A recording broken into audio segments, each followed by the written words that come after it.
Yeah, so the topic today which we wanted to discuss was this modern slavery versus the real freedom. And I've been promoting a book of one of our American scholars, Danish, who wrote a book on spiritual economics and lessons from the Bhagavad Gita. So it's interesting, economics and spirituality, how that fits together, right?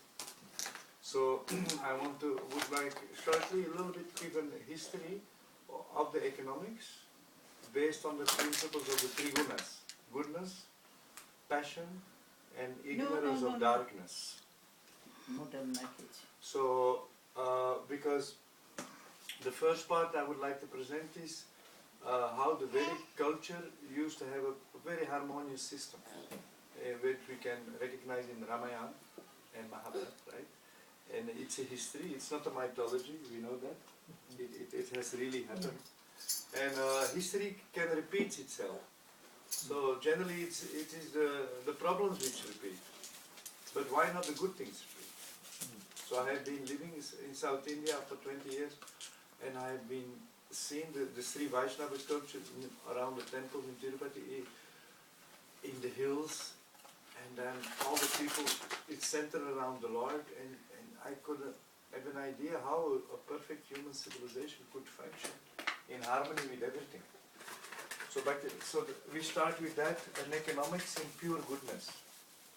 And Bhaktivedanta Swami calls it where there is a complete harmony between the fatherhood of Godhead, the motherhood of Mother Nature, and the childhood of all the living entities, including the animals, and the trees and the plants. But today we see there is total disharmony, no respect for the father, no respect for the mother, no respect for the children that are somewhere, nobody's happy. And even the cows are not happy and the chickens are not happy. Right? So that is what we see today.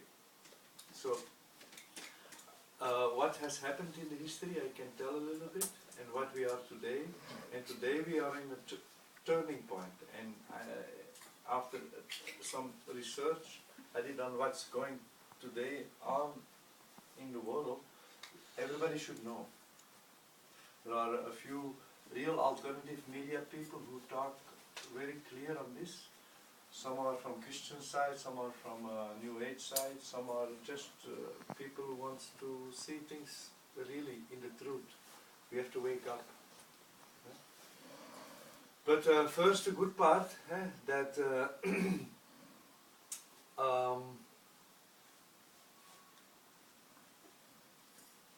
it said in Ram Raj, nobody was hungry, nobody was in distress, there were no relationship problems, there were no divorces, there were no mental problems, there were no diseases, there were no calamities.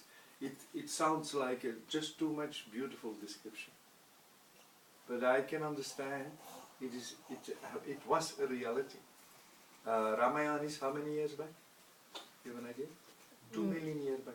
There was human civilization like us, but into perfection. As bright as today, if we are bright today.